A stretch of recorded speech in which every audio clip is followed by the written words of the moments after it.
Assalamualaikum, halo Sobat Renaissance, selamat datang di episode terbaru kita. Hari ini kita bakal ngobrol seru, santai, tapi penting banget buat Indonesia. Kamu Indonesia, maka harus ikuti topik kita kali ini. Nah, hari ini kita akan bahas tentang demokrasi, peran KPU dalam membangun demokrasi di Indonesia.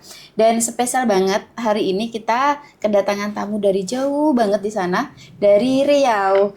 Ada Bapak Nugroho Notos Susanto SIP MSI, Komisioner KPU Provinsi Riau. Assalamualaikum. Waalaikumsalam warahmatullahi wabarakatuh. Gimana kabarnya Pak? Baik, Pak Nugi ya panggilannya. Ya, biar lebih akrab kita akan panggil Mas aja nggak apa-apa? Boleh. Boleh ya, Mas Nugi. Iya. Oke, alhamdulillah sehat nggak? Sehat, alhamdulillah. Ya. Perjalanan berapa jam Pak sampai Kalau Surabaya? dari Jakarta, dari Pekanbaru saya kan, Oke. dari Pekanbaru ke Jakarta dulu, Iya. Jakarta baru ke Surabaya. Surabaya. Total Ya, perjalanan? lumayan. Kalau dari Pekanbaru Jakarta kan sekitar 90 menit. Oke. Nah, kalau Jakarta Surabaya kan lebih Lebih, singkat ya. Iya. Sekitar 1 jam lebih sedikit lah gitu. Oh iya. Ya 3-4 jam lah. 3-4 jam ya sampai Surabaya. Tapi kalau dengan kereta ya bisa lebih dari itu ya. Iya, Oke, baik. Mas Nugi, panggilan akrab kita ya teman-teman. Nah, terkait demokrasi di Indonesia, tentu mungkin nggak banyak orang suka berbicara tentang demokrasi ya Pak ya, Iya. karena harus cinta dulu, harus kita berbicara. Saya sendiri secara pribadi juga kok berat ya ngomongin tentang demokrasi, karena kita ngomongin negara nih ya, Iya, sehingga harus cinta dulu nih kalau mau berbicara tentang demokrasi.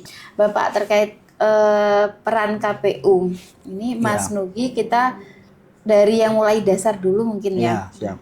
Kita Mas Nugi bisa ceritain nggak peran KPU yang sebenarnya itu seperti apa sih untuk menjaga demokrasi yang ada di Indonesia? Baik, makasih Mbak. Saya manggil dengan Mbak siapa? Mbak Imta. Mbak Imta ya. KPU ini lahir dari sebuah proses panjang sebenarnya ya. Baru saja kemarin KPU Republik Indonesia menetapkan hari lahirnya. KPU yang ditetapkan pada tanggal 7 November 1953. Ya, pada saat itu pemerintah di bawah kepemimpinan Pak Soekarno memutuskan menyiapkan satu panitia khusus untuk menyiapkan pemilihan umum. Ya, namanya PPI, Panitia Pemilihan Indonesia. Dan keputusan itu bertanggal 7 November 1953. Nah, dari awal sampai sekarang, secara substansi tugas KPU itu memang sama gitu ya.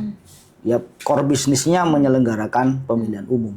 Tapi pada perjalanan waktu memang ada semacam perubahan-perubahan substantif terkait dengan misalnya status kelembagaannya, gitu ya, kewenangannya, gitu ya. Nah, kini di tahun 2026 pasca kita punya perubahan konstitusi ya, amandemen pada saat pasca reformasi itu, nah KPU itu sudah semacam lebih kuat lagi kedudukannya, karena di dalam konstitusi itu disebutkan di pasal 22E ayat 5 bahwa pemilihan umum diselenggarakan oleh suatu komisi pemilihan umum.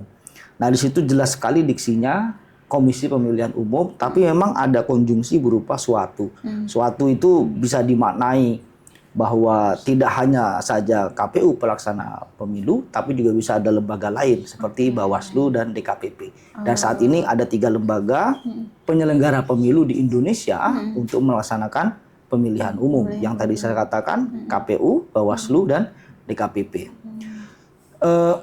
Tentu saja dalam menyelenggarakan menyelenggarakan pemilu itu panjang ya. Kita punya yang disebut sebagai tahapan pemilu ya.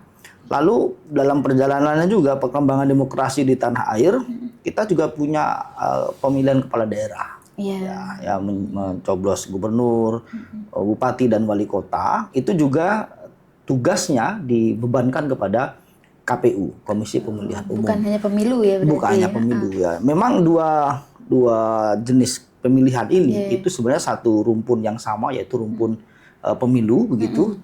Cuma beda saja siapa yang dipilih, kewenangannya dan seterusnya.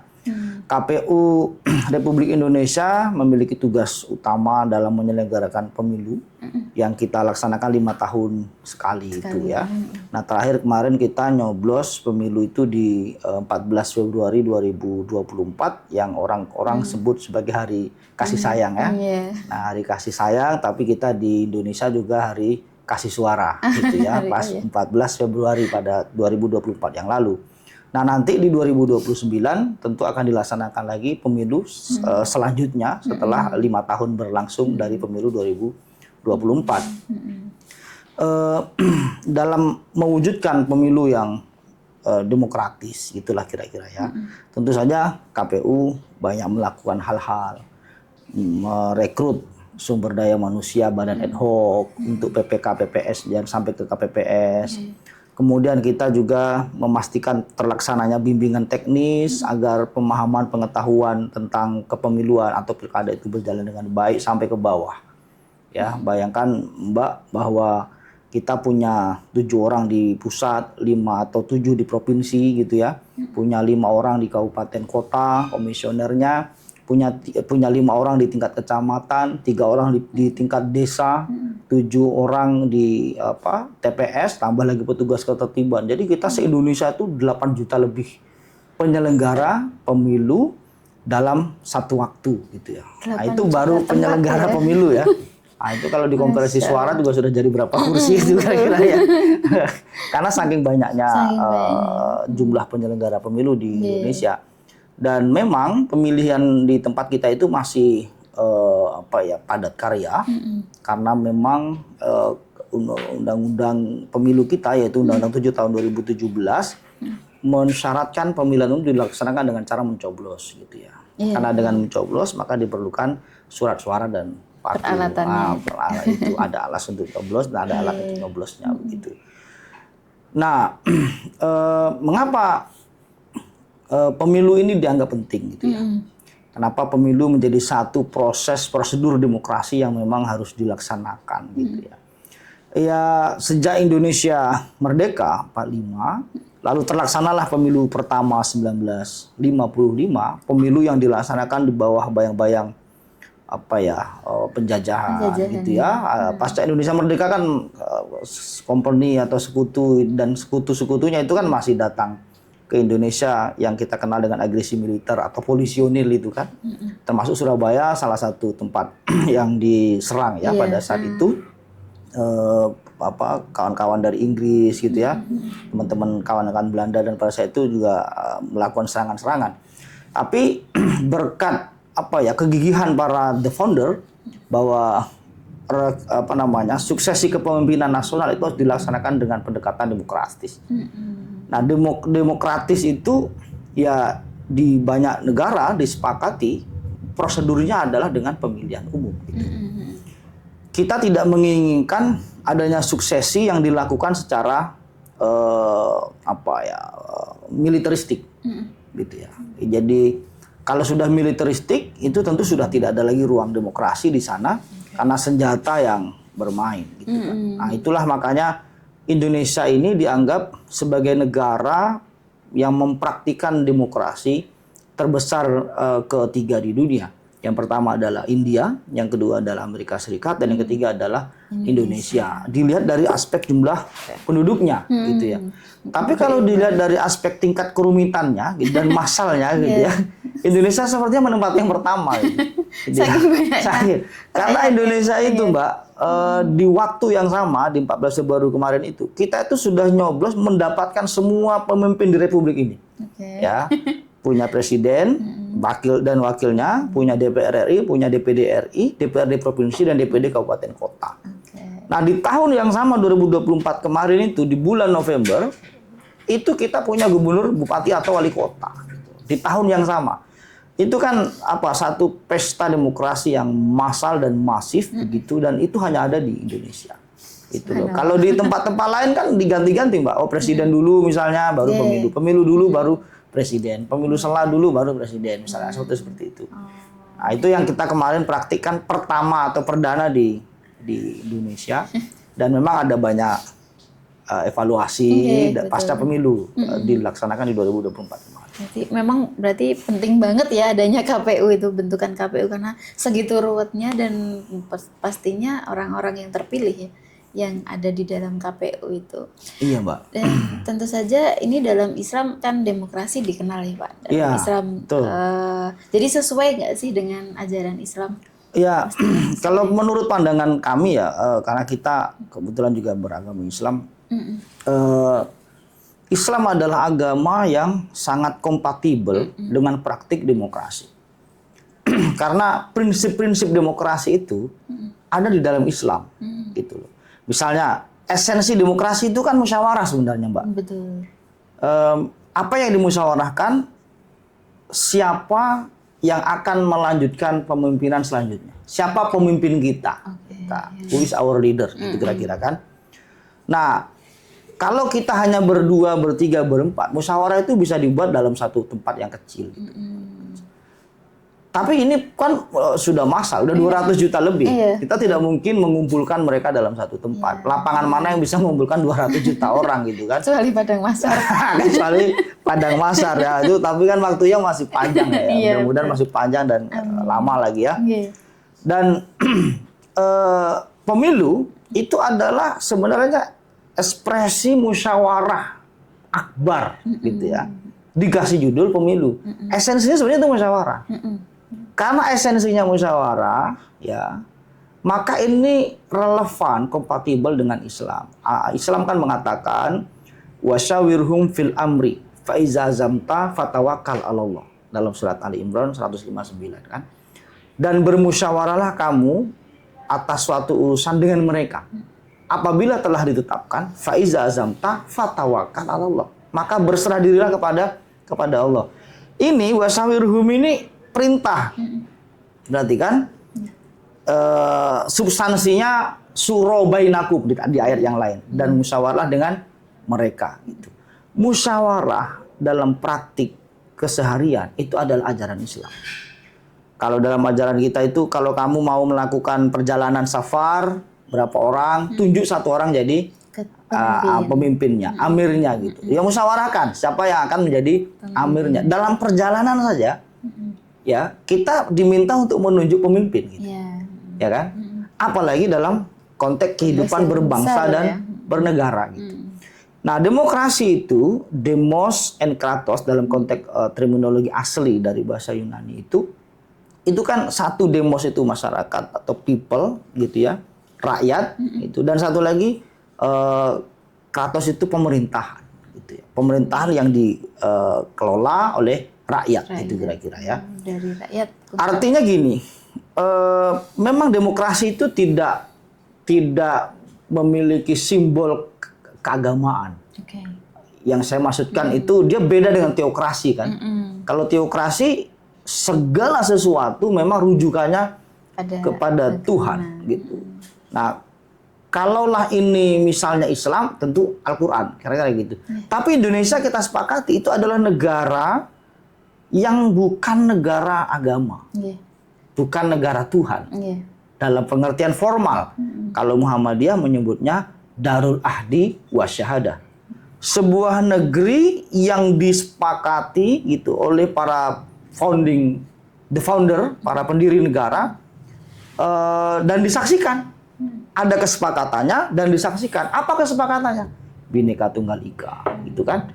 Bermacam-macam suku, bangsa, agama, kita jadikan itu sebagai modal berbangsa, gitu. Tapi kita tidak boleh chauvinis, kita tidak boleh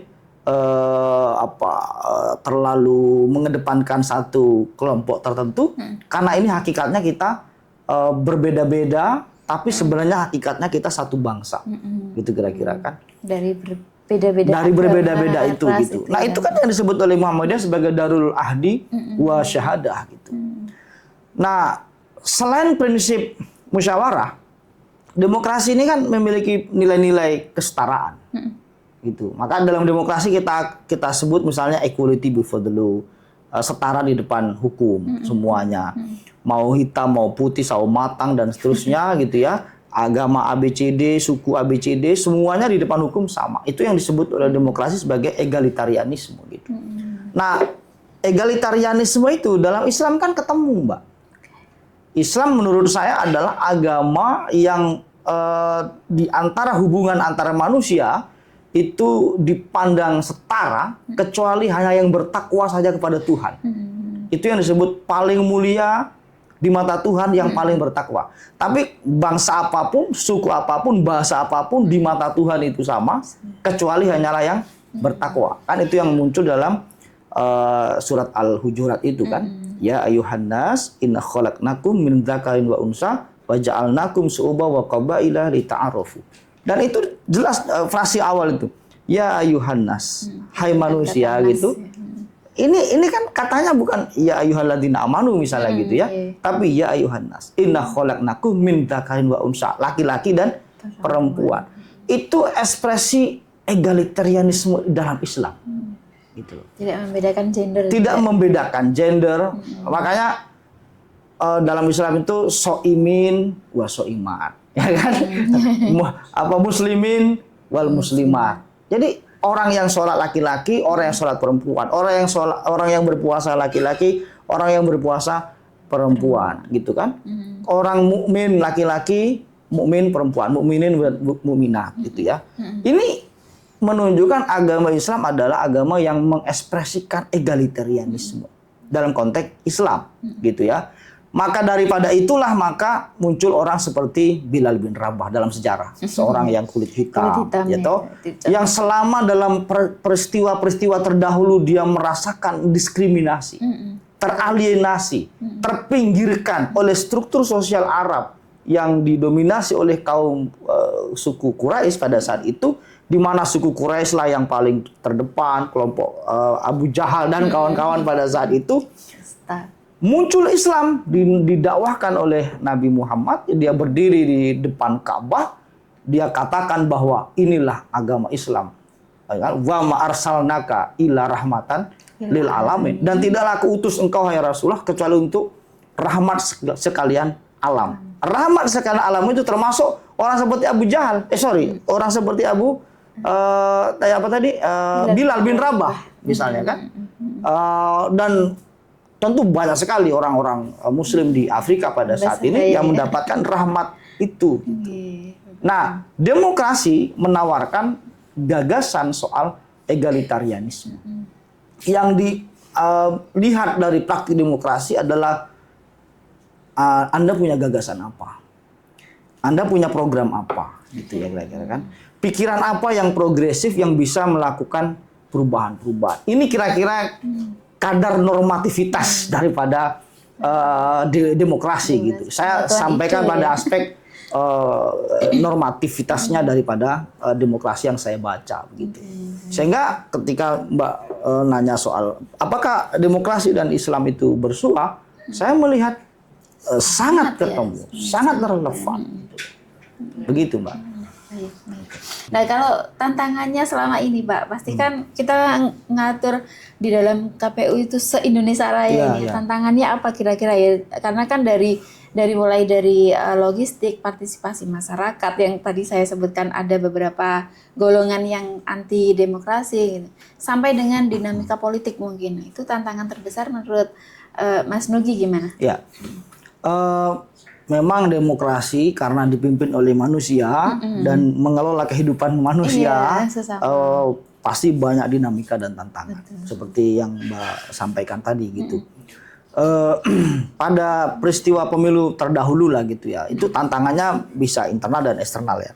Kalau tantangan di internal KPU misalnya kami dari kayak saya sendiri ya di tingkat provinsi, ini bagaimana pertama memahami regulasi peraturan KPU yang telah ditetapkan oleh pimpinan kami di pusat, lalu bisa kami turunkan ke bawah melalui BIMTEK, sosialisasi, koordinasi gitu ya.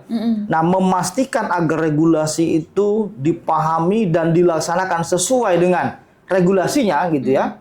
Ini juga sebuah tantangan tersendiri karena ada alur birokrasi, hierarki yang panjang sampai ke TPS. Ingat bahwa di paling depan, garda depan dari praktik demokrasi dalam konteks pemilu itu adalah KPPS, di TPS gitu kan. Iya, di Nah, kita kan masih agak di atas-atasnya gitu kan. Nah, maka itu tantangan yang pertama.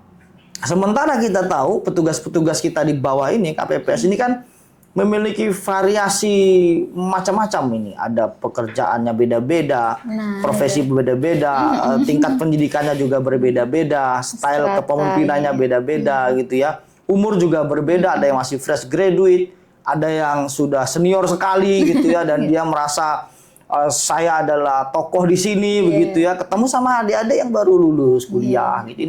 Ini tantangan penyelenggara pemilu di paling bawah. Maka dibutuhkan model komunikasi yang baik, model bimbingan teknis yang efektif sehingga sampai ke bawah. Nah, di eksternal ini tantangannya juga kompleks gitu ya. Kita sekarang berhadapan dengan situasi perkembangan teknologi digital yang semakin kompleks dan canggih gitu ya. Nah, sudah mafhum bahwa semakin canggih perkembangan teknologi itu kan selalu punya dua sisi, seperti dua sisi mata uang gitu ya, atau dua kondisi yang menyertainya. Di satu sisi ini akan menjadi percepatan perubahan yang membantu tugas-tugas kehidupan manusia. Oh, dulu kita bayar tol cash, sekarang bayar tol sudah digital payment, gitu kan? Iya. Kita ke kafe ngopi, dulu bayar uang cash, kalau nggak bawa uang cash nggak bisa ngopi. Sekarang orang hanya bawa HP, yang penting ada saldonya. Ada saldonya, udah bisa. Kalau saldonya kayak iso, harus ada saldonya baru bisa bayar beli americano atau cafe latte gitu kira-kira kan. Nggak apa-apa, jangan sampai lupa HP. Jangan sampai lupa HP. Ini kan terbawa juga ke demokrasi. Muncullah misalnya fenomena hoax ya. Ada manipulasi data digital gitu ya. Bahkan sekarang ini orang bisa memalsukan data digital itu dengan video bahkan ya. Dengan suara yang ya Allah sulit membedakan ini perbuatan artificial intelligence atau ini perbuatan asli orangnya gitu kan. Ini juga tantangan. Kalau misalnya ada sekelompok orang gitu ya yang memproduksi konten digital yang sifatnya ada informasi atau disinformasi atau bahkan hoax atau fake news gitu, ini kan membuat kualitas demokrasi dan nanti akan berujung pada partisipasi pemilih yang berkualitas pula ini kan akan terganggu gitu. Bisa saja orang sudah mengkonsumsi informasi yang keliru dan salah dan itu berantai begitu dan akan melahirkan satu begitu ada bergerak terus. Nah, ini kan akan mempengaruhi kualitas demokrasi. Ini bagi saya adalah tantangan baru yang harus dijawab oleh kita di masa yang akan datang. Yang terjadi di masyarakat kita memang seperti itu. Kalau sekali nonton YouTube misalnya tentang orang ini jahat, itu langsung suggest untuk ke arah sana, itu terus ada seperti itu. Sehingga pengaruh kemarin kalau pemilu antara A dan B, calon A dan B itu kan sangat mempengaruhi juga ya Pak ya. Hoax itu. Ya, inilah apa ya, kita sedang masuk kepada era yang orang-orang kampus sebut sebagai post-truth society. Jadi era post-truth society itu masyarakat pasca kebenaran yang dia yakini adalah kebenaran yang harus sesuai dengan apa yang ada dalam pikirannya gitu. Iya, tipis banget. Ketika ada informasi lain yang berbeda dengan apa yang selama ini dia yakini begitu, dengan cara berpikir dia tuh kok berbeda gitu, dia agak susah untuk melakukan objektifikasi. Itu saya pinjam bahasa Pak Kunto. Objektifikasi itu menjadi barang mahal hari ini. Karena objektifikasi menuntut ada proses verifikasi, klarifikasi, dan itu kita harus kritis kan. Ada validasi dan seterusnya. Dan itu harus kritis. Kritis itu menuntut kita punya bekal pengetahuan, gitu kan. Ya kalau tokoh seperti ini apa ya mungkin ngomong ini misalnya gitu. Kita harus pahami psikologi kepemimpinan dan psikologi pemikiran orang gitu ya. Nah, maka tidak heran kalau pada akhirnya di era kontemporer ini agak sedikit orang yang bisa melakukan validasi karena dia sudah dipengaruhi oleh pikiran-pikirannya, keyakinan-keyakinannya gitu, sehingga agak sulit untuk memfilter informasi yang masuk dalam pikiran-pikiran dia itu. Nah, persoalannya juga adalah informasi ini belum sempat satu ini diklarifikasi, muncul lagi informasi selanjutnya gitu. Betul. Beruntun dan dalam tempo waktu yang sangat cepat sekali. banget udah beredar. Sudah beredar. Ini tantangan kami. Dulu di era pemilu 2019, kami punya cerita ya di konteks nasional. Ada informasi dari Twitter. Waktu itu masih Twitter ya, belum berubah menjadi X gitu. Disampaikan bahwa ini sudah ada di daerah itu di Jakarta ini, bahwa sudah ada sekian kontainer surat suara dan surat suara sudah dicoblos. Oh iya, kalau Mbak masih ingat itu Twitter ya, cuitan Twitter. Belum masif seperti di WA seperti zaman sekarang gitu ya.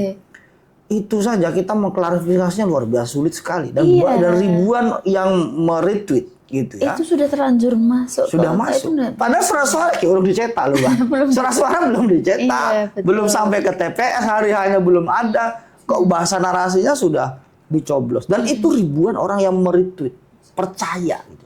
Kan imagine itu kan. Nah, itu. Ya Allah, luar biasa. Tapi dari teknologi itu ada positifnya ya. Kalau negatifnya pastinya banyak juga. Tadi kita bicara soal aspek-aspek negatif kan. Kalau positifnya juga bisa. KPU itu atau praktik pemilu di Indonesia itu sekarang sudah banyak manfaatkan perkembangan teknologi. Ya. Kami di misalnya urusan rekrutmen penyelenggara pemilu di PPK, PPS dan KPU Kabupaten, Provinsi dan RI. Kita sudah punya apa yang namanya SIAKBA ya.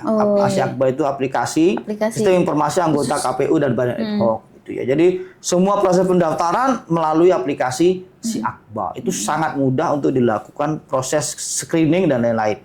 Kita juga punya misalnya di divisi urusan data pemilih itu juga punya SIDALI gitu. Aplikasi sistem informasi data pemilih. Iya, Mbak. Nah, dari SIDALI itu kita tahu berapa nih pemilih yang sudah masuk 17 tahun. Pemula gitu ya. Berapa pemilih yang pindah memilih gitu ya. Dari Surabaya pindah ke Sidoarjo misalnya gitu ya. Nah, tentu kan beda nih DPRD kabupaten atau kotanya, calegnya gitu kan. Nah, itu kan nanti konsekuensinya ke pemilihannya gitu. Kita punya Sirekap misalnya, sistem informasi rekapitulasi suara. Nah, Sirekap ini pada hari H setelah dicoblos dihitung di TPS lalu difoto lewat aplikasi namanya aplikasi Sirekap, sehingga di situs atau website KPU RI itu pemilih atau masyarakat itu bisa membaca, mengakses informasi perolehan hasil pemilu di hari itu juga dan langsung baca juga di hasilnya, Mbak. Hasil di tingkat TPS itu kan kelihatan. TPS ini partai A berapa, B berapa, caleg ini berapa itu muncul dengan pendekatan aplikasi Sirekap. Itu semuanya teknologi. Kalau dulu serba manual, kita di Surabaya nggak bisa nengok di Riau nggak bisa nengok Surabaya karena nggak punya teknologinya, terlalu jauh. Gelap itu zaman itu, Mbak. Kecuali bisa nelpon gitu kan. Nah, nelpon pun dulu masih telepon biasa. Itu kalau punya pulsa juga ya. Nah, gitu ya. Hitungan per menit. Nah, itu sisi lain dari positifnya teknologi. Termasuk untuk sosialisasi pada masyarakat terkait pemilu, terkait demokrasi juga menggunakan teknologi. Ada teknologi. Kita berdayakan media sosial, kita berdayakan YouTube, ya, Twitter, kemudian Instagram, Facebook, ya. Itu kita buat konten-konten yang positif untuk mengajak ya pemilih untuk menggunakan hak suaranya begitu.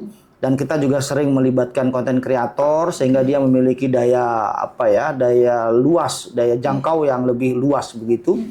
Kemudian tentu saja kita juga memanfaatkan teknologi digital di teman-teman media. Media kan punya juga akun-akun ya, punya akun medsos juga, mereka juga punya media arus utama yang kita bisa manfaatkan untuk bersosialisasi.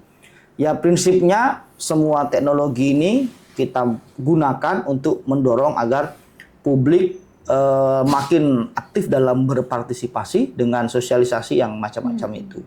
Itu, Mbak. Termasuk juga untuk mengedukasi terkait hoax tadi ya, Pak. Benar sekali. Karena tadi yang jenengan maksud soal fitnah-fitnah melalui hoax di media sosial terkait yang sudah dicoblos itu tadi, saya juga ingat tentang orang gila yang dianggap dipaksa untuk memilih. Iya. Itu juga fitnah ya? Iya, betul.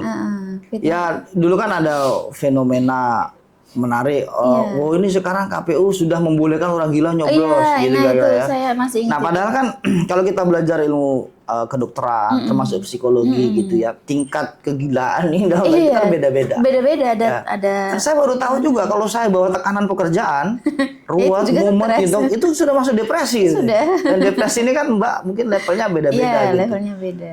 KPU pada saat itu membuat keputusan bahwa bagi orang yang mengalami depresi tapi sembuh, mari gitu loh Mbak. Mari itu selesai sembuh ya. Kalau di sini mari itu sudah rampung gitu ya. Maksud saya sembuh, sudah sembuh ditunjukkan dibuktikan oleh ahli gitu, yang pakar, dokter tentunya. Maka dia sudah boleh nyoblos gitu, sepanjang kriteria lain terpenuhi. Usianya sudah 17 tahun atau sudah pernah menikah gitu ya. Ya itu tentu saja sudah memiliki hak konstitusional. Tapi kalau masih gila dalam tanda petik memang masih belum sembuh gitu ya, ya nggak mungkin kita suruh nyoblos. Kayaknya itu memang cepet banget nyebarnya Pak ya. Cepet sekali menyebar. Banyak satu kejadian langsung nyebar se-Indonesia dan itu ditingkatkan terus, di up terus di media sosial. Gitu. Nah, saya sampai merasa ini fitnahnya kejam banget loh ke KPU ya. Ya betul itu. Al-fitnatu asyaddu minal qatli. Baik, untuk berikutnya Pak, ini yang terakhir, apakah kira-kira menurut jenengan demokrasi itu bisa nggak memberikan dampak manfaat dan keberkahan bagi Indonesia ke depannya? Iya, nah, ini pertanyaan terakhir tapi justru untuk elaborasi yang mendalam ya. Idealnya demokrasi itu menawarkan keberkahan, kebermanfaatan, kesejahteraan. Idealnya. Okay. Karena begini. Salah satu problem daripada adanya kemiskinan misalnya itu karena terjadi apa yang disebut sebagai gap, ketimpangan, disparity. Disparitas ekonomi itu salah satunya terjadi dipengaruhi oleh karena tidak adanya akses. Akses itu tidak ada karena ditutup. Demokrasi ini mendorong adanya keterbukaan akses. Selebar-lebarnya. Seluas-luasnya, selebar-lebarnya. Di sini ada akses informasi pekerjaan. Di sini ada akses informasi untuk pemilihan. Di sini ada akses informasi untuk mendapatkan pengetahuan. Di sini ada akses untuk mendapatkan informasi tentang pelatihan. Misalnya seperti itu. Nah, Amartya Sen, gitu ya, salah satu filosof dan praktisi ekonomi dari Asia Selatan, menulis buku Development as Freedom. Development as Freedom. Jadi pembangunan sebagai sebuah kebebasan. Jadi dari perspektif ini sebenarnya demokrasi menawarkan gagasan bahwa pembangunan ekonomi, pembangunan sosial itu juga adalah ekspresi daripada kebebasan. Rakyat punya peluang untuk memilih pekerjaan apa yang tepat buat dia. Gitu ya. Jadi tidak hanya sekedar kebebasan itu dimaknai freedom from, saya bebas dari intimidasi, saya bebas dari diskriminasi, itu freedom from. Tapi kalau merujuk dari Amartya Sen, development as freedom itu, rakyat dalam konteks berdemokrasi itu juga bisa mendapatkan freedom to. Jadi it's not only freedom from, but also freedom to. Freedom from intimidation and freedom to choose your job. Itu kira-kira. What kind of job do you like? You can choose it in democracy. Itu kira-kira. Nah, ini yang masih jadi tantangan menurut saya gitu. Jadi ini tapi bukan berarti tidak bisa. Bukan berarti tidak bisa. Demokrasi mesti harus sejalan dengan kesejahteraan. Coba Mbak baca perkembangan di negara-negara demokrasi maju. Ada negara seperti Swedia, Norwegia, Finlandia. Ini negara-negara yang sangat demokratis gitu ya. Dan mereka itu punya surplus uang itu triliunan sampai rakyatnya itu sebenarnya diberi bebas mendapatkan semacam subsidi gitu ya, yang diberikan oleh negara. Ya, menganggur aja udah digaji gitu kira-kira ya. Tapi banyak mereka yang tidak mau memanfaatkan itu. Dia lebih memilih bekerja dan seterusnya dan seterusnya. Karena itu bekerja itu juga bagian dari dignity kan, kehormatan gitu kan, harga diri gitu kira-kira. Maksud aku dikei gaji lah tahu kerja, kan nggak, dia nggak merasa ada kehormatan di situ. Akal sehatnya main. Nah, ini yang juga harus difahami oleh banyak orang bahwa ruang demokrasi itu tidak hanya semestinya bicara pada aspek politik. Kebebasan tidak hanya berbicara pada aspek mencoblos pemimpin leader terbaik siapa gitu, tapi mesti sampai juga pada level ekonomi. Tuh, makanya ada demokrasi Pancasila yang sesungguhnya demokrasi Pancasila itu juga harus didorong dengan ekonomi Pancasila. Ini agak panjang kalau kita teruskan, betul, ya kan? Iya, ini menarik banget. Kayaknya 2 SKS deh Pak Maya. Itu kira-kira. Untuk satu pertanyaan 2 SKS nih. Iya, gitu Mbak. Nah, makanya masyarakat saya mengajak gitu bahwa berdemokrasi ini memang harus ditopang oleh pemahaman dan kesadaran yang matang, yang dewasa, dan harus dikonstruksi terus bahwa demokrasi itu bisa membawa ruang kebaikan, keberkahan yang bahasa yang Mbak tadi itu, termasuk juga kesejahteraan. Gitu, kesejahteraan. The Real of Merdeka. The Real of Merdeka ya. Iya, Merdeka. Baik. Masya Allah, luar biasa sekali insight dari Mas Nugi ini hari ini, dan saya secara pribadi dapat banyak sekali informasi beserta wawasan tentang demokrasi dan politik kita di Indonesia. Dan semoga obrolan ini bikin kita makin sadar pentingnya peran KPU dan hak suara kita yang penting. Jangan sampai mau dibeli. Karena terlalu murah banget teman-teman kalau suara kita dibeli. Karena itu bagian dari kehormatan negara kita. Nah Sobat Renaissance, jangan lupa jangan cuma didengerin doang. Tapi kita harus ikutan aktif untuk menggunakan hak pilih kalian. Dan jangan lupa tetap kritis juga. Terima kasih sudah mendengarkan dan sampai jumpa di episode berikutnya. Saya ucapkan juga terima kasih untuk Mas Nugi. Sama-sama Mbak. BTW beliau ini juga sama-sama alumni Ikatan Pelajar Muhammadiyah ya. Saya. Hampir sama banget loh dengan kita di sini. Bersatu berpadu menjalin ukhuwah. Betul. Terima kasih teman-teman. Saya akhiri dan jangan lupa komentar untuk tema-tema yang akan kita angkat berikutnya. Amin. Assalamualaikum warahmatullahi wabarakatuh. Jangan lelah mencintai Indonesia. Waalaikumsalam warahmatullahi wabarakatuh. Siap.